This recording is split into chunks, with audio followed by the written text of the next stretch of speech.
সকালবেলা উঠেই আগে সব কাজকর্ম সেরে নিয়েছি। এখন বাদাম ভিজানোটাকে ছাড়িয়েও নিয়েছি খোসাটাকে, এবার বাবুকে দিতে যাব, কারণ বাবুর আজকে সকালবেলা টিউশনে আছে, আজকে হচ্ছে শুক্রবার। তারপর আবার স্কুলও আছে, রান্নাবান্নাও আছে। আগে ওকে টিউশনিটা পাঠিয়ে দিই। 7টা বেজে গেছে, কিন্তু ওর 7টা 10-এ টিউশনি স্যার বসেন, ওই জন্য 7টা 5-7 এরকম যায়। বেশিক্ষণ লাগে না তো, ওই ডাঙামোড়ের দিকে বেশিক্ষণ সময় লাগে না। তা চলো ওকে ভিজানো বাদামটা দিয়ে দিলাম, আর আগেই বিস্কুট, তারপরে তোমার ছাতুর শরবত এগুলো দেওয়া হয়ে গেছে। এবার জিরা জলটা ওর বাবাকে দিয়ে দেবো, ওর বাবা খেয়ে বাবুকে নামিয়ে দিয়ে আসুক, তারপর ওর বাবাকে চা দেবো। ততক্ষণ আমি রান্নার আয়োজনগুলো করে নিই। 7টা 5 বেজে গেছে দেখছো। চলো ওর বাবাকেও দিয়ে আসে। আমি ওর বাবাকে বললাম তুই ব্যাগটা রেডি করে বেরো, তোর বাবাকে আমি জিরা জলটা দিই, তারপরে তুই ওকে নিয়ে যাবে। আর সবজি মাছ সব কিছুই আনা আছে, তাই ওর বাবাকে বললাম কিচ্ছু আনতে হবে না, তুমি সোজা বাড়ি চলে আসবে, বাবুকে নামিয়ে এসে চা দেবো। কারণ চাটা না দিতে পারলে না, ওইটার জন্য আমার একটা গ্যাস বুক হয়ে থাকে। এবার যখন অসময়ে আসলে যদি 8টা বাজিয়ে ফেলে সবজি মাছ কিনে, তাহলে 8টার সময় চাটা যখন দেবো না, তখন আমার মানে রান্না এত খিচিবিচি থাকে, চাটা দিতে তখন অসুবিধা হয়ে যায়। ওই জন্য আমি বললাম আজকে সবজি মাছ সব আছে, এক সপ্তাহের জন্য তুলে নিয়েছিল, মাছ 1 কেজি, সবজিগুলো 1 ব্যাগ তুলেছিল, যার জন্য আর কিনতে হয়নি। চলো বাবুকে আগে যাচ্ছে টিউশনি, ও চলে যাক, দিয়ে তারপরে আমি আবার রান্নাটা বসাবো। এই দেখো ওর করছে, একবার করে যখনই খাবে, জল খাবে, যা খাবে, সঙ্গে সঙ্গে বাবু এবার ওয়েট মেশিনে দাঁড়াবে আর দেখবে কত ওয়েট হয়েছে। আমরা বারবার ওয়েট চেক করতে নেই রে, তো বলছে দেখি না কত আমার ব্যাগটা সমেত লাগে, মানে টিউশনি ব্যাগটা নিয়ে পিঠে দেখবে একবার, আবার একবার স্কুলের ব্যাগটা পিঠে নিয়ে দেখবে যে ব্যাগটার ওজনটা কত। স্কুলের ব্যাগটা তো প্রায় 1.5-2 কেজি মনে হয় ওজন, আর এটা তো মনে হয় 500 গ্রাম না 700 গ্রাম মনে হয় তোমার ওজনটা মনে হয় বললো।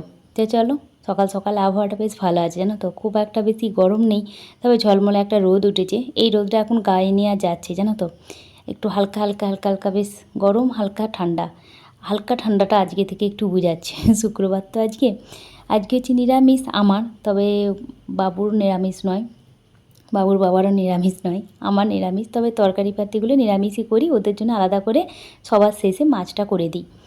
আর চলো আমি একটুখানি জিরা আর মেথির জলটা খেয়ে নিই, আর ওদিকে ভাতের চালটাও ভিজিয়ে রেখে দিয়েছি। ভাতের চালটা যদি 30 মিনিট মতো ভিজিয়ে রাখি না, খুব সরু সরু হয়, ঝরঝরে হয়। প্রেসার কুকারে করি তো, তাই প্রেসার কুকারে করলে বেশিক্ষণ সময়ও লাগে না। এরকম মোটামুটি এখন 7টা 10 বাজেনি, ওই 7টা 8-9 বাজছে। এই জলটা খেয়ে নিলাম, দিয়ে রান্নাঘরে চলে এসেছি। ভাতটা ওদিকে প্রেসার কুকারে বসিয়ে দিয়েছি, সবজিগুলো কেটে নিই, ভাতটা বসিয়ে দিই, সবজিগুলো কেটে নিলে আমার মোটামুটি একটুখানি কাজটা আমি বাগাতে পারবো। আর এইভাবে যদি একটুখানি হিসাব নিকাশ করে না চলি না, তাহলে আমার একদম তাড়াহুড়ো লেগে যায়, কী দেবো কী রান্না করব। আর আমাকে ওই জন্য না আগের দিন থেকে চিন্তা করে রাখতে হয়, পরের দিন সকালবেলাতে উঠে আমি কী রান্না চাপাবো ওদের স্কুলে। বিশেষ করে দুজনের স্কুল থাকলে না খুবই অসুবিধা হয়, দুজনাকার টিফিন একটুখানি যদি না আলাদা দিতে হয়। যদিও এখন বাবু বড় হয়ে যাওয়ার পর টিফিনের ঝামেলাটা আমার এখন নেই, রুটি পরোটা যেটাই দিই সেটাই নিয়ে চলে যায়। তবে একঘেয়েমি রুটিটা না, ছেলেটাকে সর্দি টর্দি করলে বা শরীরটা একটু খারাপ ওর, তখন আমি একটু অন্যরকম কিছু বানিয়ে দেওয়ার চেষ্টা করি, হাতে যেদিন সময় থাকে। তা চলো ঝটপট করে এবার তরকারিটা কেটে নিচ্ছি, বাঁধাকপিটা কেটে নিই। আজকে একটু বাঁধাকপি আগের দিন একটু করেছিলাম, আর অর্ধেকটা করেছি, অর্ধেকটা আজকে রেখে দিয়েছিলাম। আগের দিন তোমার বুধবার দিন মনে হয় করেছিলাম মাছের মাথা দিয়ে বাঁধাকপির তরকারি, আজকে শুধুই করব, একটুখানি 5 ফোড়ন দিয়ে করব, আর কিচ্ছু দেবো না। এমনি আজকে তো বললাম না শুক্রবার, নিরামিষ রান্নাটা তরকারিপাতি সব তুলে নেবো, তারপর ওদের শেষে মাছটা করে দেবো। আর ওই কাতলা মাছটা এনেছে, সেটাই ওর বাবা বলছে কতদিন হলো, আমরা 1 মাস 1 সপ্তাহ চলে গেল তোমার ওই 1 কেজি কাতলা মাছে, 1 কেজি থেকে একটুখানি বেশি ছিল। আর তোমার যদি তুমি এরকম 1.5 কেজি 2 কেজি ওজনে একটা গোটা মাছ পাও, নিয়ে নেবে, কেটে নেবে, যেন বাড়িতে এসে আমি কাটতে পারি না, মাছ কাটতে পারি না, কারণ মাছের ভক্তই নয়, মাছটা কাটতে গেলে যেন মনে হয় ওনার লাগবে। আমি মাছ খেতেও ভালোবাসি না, মাছ কাটতেও পছন্দ করি না, মানে একদম ভালো লাগে না মাছ কাটতে, যেন মনে হচ্ছে মাছটা লাগছে, ওর হয়তো আঘাত লাগবে, সেই জন্য মাছ কাটতে পারি না। যা কিছু মাছ বেছে দেওয়া এ করা, ওগুলো ওর বাবা করে দেয়, ছোটো ছোটো মাছগুলো। আর বাকি বড় মাছ তো বাজার থেকে কেটে নিয়ে পরিষ্কার করে আসে, এখানে শুধু ঘরে ধুয়ে নিয়ে ভাজা হয়। আর ওদেরকে ওইটাই বললাম যে 1.5 কেজি জন্য নেবে, তাহলে হয়ে যাবে। এই করতে করতে সবজি কেটে রান্নাও হয়ে গেছে, সব কিছু ক্যামেরা শ্যুট করে দিদি দেখাতে যাই না, আমার ছেলে ভাত পাবে না। তাই কোনো দিন যেদিন একটু তাড়াহুড়ো তো কম থাকে, সেদিন ক্যামেরাটা অন করে রেখে দিই, ক্যামেরাটা অন করি, আমার রান্নাও চলে আবার শ্যুটও হয়। আর যেদিন দেখি না আমার খিচিবিচি লেগে গেছে, আর সময় নেই আমার হাতে, যেমন এখন 9টা 5 বেজে গেছে, 5-এর ওপর, বাবু টিউশনি থেকে এলো, তারপর আটাটা মেখেই রেখে দিয়েছিলাম। বাবুকে আজকে একটু অন্যরকম কিছু দেবো প্ল্যান করেছি, যার জন্যে না আমি একটুখানি বললাম না আগে তোকে ভাতটা নামিয়ে দিই, তারপরে ঝটপট করে 10 মিনিটের মধ্যে টিফিনটা বানিয়ে ফেলবো। ওই জন্য তো এই রান্না করাটা শ্যুট করা হয় নাই। বাঁধাকপির তরকারি, ভেন্ডি ভাজা আর পাতলা করে একটু মাছের ঝোল করে দিয়েছি। চলো ওদের নামিয়ে দিয়েছি। ওইদিকে আর একটা কড়াই ওর বাবার জন্য একটুখানি কুমড়োর তরকারি চাপিয়ে দিয়েছি, জলখাবারে খাবে বলে। প্রথম বললো যে বাঁধাকপি তরকারি, শসা আর সুজি, একটুখানি সুজি করবো বাবুর জন্য ভাবছি, তা সেই দিয়ে আমার মুড়ি খাওয়া হয়ে যাবে। তারপরে না আমার হাতে সময় আছে, কুমড়ো তরকারিটা চাপিয়ে দিই। কুমড়ো তরকারিটা খেতে পছন্দ করে ওর বাবা, মুড়ি দিয়ে বা কিংবা রুটির তরকারি, রুটি কিংবা পরোটা দিয়েও খেতে পছন্দ করে। আর রাত্রেবেলা আটাটা মেখে রেখে দিয়েছিলাম, তাই বাবুর জন্য একটুখানি ওই প্যারি প্যারি মশলা দিয়ে তৈরি করে দিচ্ছি। প্যারি প্যারি পরোটা ট্রায়াঙ্গেল শেপে করে দেবো। প্যারি প্যারি মশলাটা খুব পছন্দ করে, মাঝে মাঝে দিই, সবসময় নয়। ওই মাঝে মাঝে জিরা পরোটা, তারপরে প্যারি প্যারি মশলা পরোটা, তারপরে মশলা লাচ্ছা পরোটা, তারপরে হচ্ছে তোমার চিনির পরোটা, গুড়ের পরোটা, ছানার পরোটা, পনির পরোটা, আলুর পরোটা, এগুলো মাঝে মাঝে দিই স্কুলের টিফিনে। আর এগুলো সময় তো লাগে না, কারণ আটাটা মাখাই ছিল আর মশলাটা একটুখানি শুধু ছড়িয়ে দিলাম। আর ট্রায়াঙ্গেল শেপে পরোটাটা বেলতে বেশিক্ষণ লাগে না, ব্যাস 4টে পরোটা করে দেবো। আর তার সঙ্গে একটুখানি ভাবছি তোমার একটু সুজি টুজি কিছু একটা করে দেবো। আর কালকে আগের দিন তোমার দিয়েছিলাম সুজির ওই পোলাওটা, মানে ঝাল সুজিটা। ও বললো মা বন্ধুর সঙ্গে দেওয়ার পরও আমার পেটটা ভরেছে, তবে কী জানো তো ওর একঘেয়েমি এরকম পছন্দ করে না, ওই জন্য মাঝে মাঝে আমি চেঞ্জ করে দিই। আসলে কি জানো তো, প্রত্যেক দিন একঘেয়েমি একই রকম কাজকর্ম করতে না করতে এক সময় বোর ফিলও হয়, এনার্জিও থাকে না, শরীরও সাথ দেয় না। তখন মনে হয় ক্যামেরাটা অফ করে দিই, নিজের মনে কাজটা করে আগে বাবুকে স্কুলটা পাঠাই। এইরকম এক দিন হয়। তাই যেমন সকাল থেকে রান্না কাটা পর্যন্ত দেখিয়েছি, তারপরে রান্নাটা শ্যুট করিনি, বিরক্তিতে ভাল লাগছিল না, আমি খিচিবিচি লেগে গিয়েছিলো। এরপর 4টে পরোটা করে দিচ্ছি। আর এই পরোটাগুলো কি জানো তো, বাবু খেতে খুব পছন্দ করে, আর নরম হয় খুব, ভেতরে বেশ একটুখানি মশলা দেওয়া থাকে, হালকা মশলার ফ্লেভারটা বেশ ভালোই লাগে। কখনো কখনো জিরা দিয়েও বানিয়ে দিই, গোটা জিরেটা উপর থেকে দিয়ে একটুখানি ভালো করে এপিট ওপিট তেলটাকে স্প্রে করে, সর্ষের তেল স্প্রে করে দিই। বাটারটা শীতকালের দিনে বাটার দিয়ে পরোটা সেঁকে দিই, তবে গরমকালের দিনে আমি একটু সর্ষের তেল স্প্রে করে দিয়ে দিই। এই বাচ্চাদের ক্ষেত্রে, আর বাবু তো দেখেছো খুব একটা বেশি মোটা নয়, মানে মোটাই নয়, রোগা, 6 ফুটের ওপর লম্বা, আবার রোগা। ও যতই খাক না কেন, আমি বাবুকে বলি আমি 1 গ্লাস জল খেলেই আমার ওজন বেড়ে যাচ্ছে 500 গ্রাম, আর তুই যদি এত খাওয়া দাওয়া তোকে সব ঠিকঠাক দিচ্ছি, তারপর ও নিজেই বলবে মা আমার তারপরও দেখো ওজন বাড়ছে না। আমি বললাম না বাবা ঠিকই আছে, তোমার এই সময় হাইটটা যেমন তেমনি ঠিক আছে, তবে আমি দেখ আমি 1 গ্লাস জল খাচ্ছি আর ওজনটা বেড়ে যাচ্ছে, এই করি আমরা মা বাটাতে মাঝে মাঝে।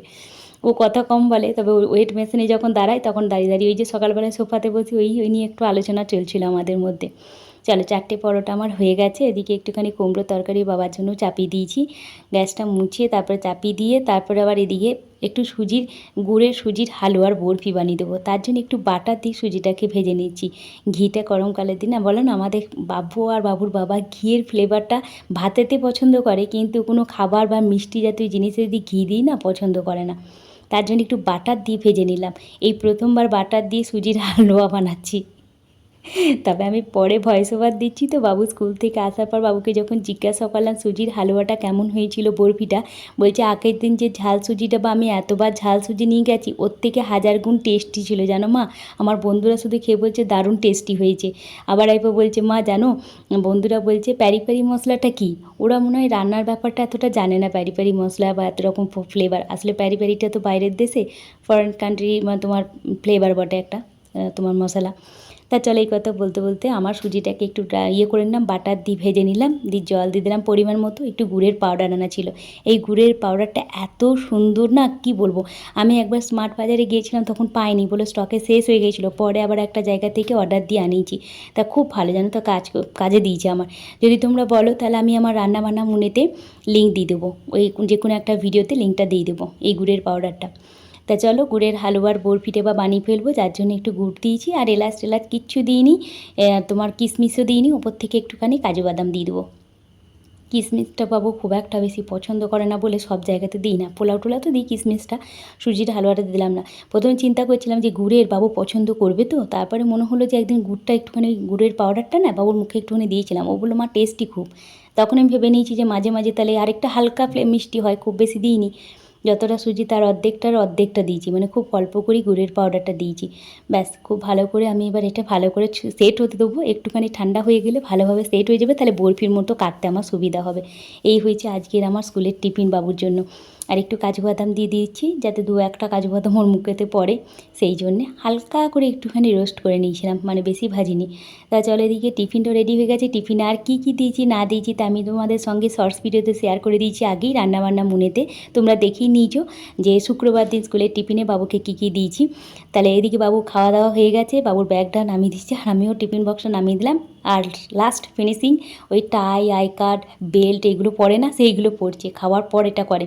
তা চলো ওকে স্কুলটা পাঠিয়ে দিই, এরপর নিজে ধোয়াধুয়ি, রান্নাঘর পরিষ্কার করা, ওর বাবাকে জলখাবার খেতে দেবো, তারপরে দুপুরের সময় খাবারটাকে আবার গরম করে ওর বাবাকে দেবো, বাসন ধোবো, এই হবে।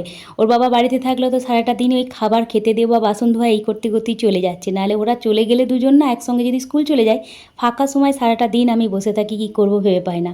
তবে ওরা দেখুন দুজনের মধ্যে যে কোনো একজন বাড়ি থাকলে আমি অনেকটাই ব্যস্ত হয়ে যাই। ওদেরকে খেতে দেওয়া, বাসন ধোয়া, আবার খাবার গরম করা, নতুন করে খাবার করা, এই নিয়ে একটা ঝামেলা মানে ব্যস্তর মধ্যে চলে যায় জীবনটা, মানে সারাদিনটা।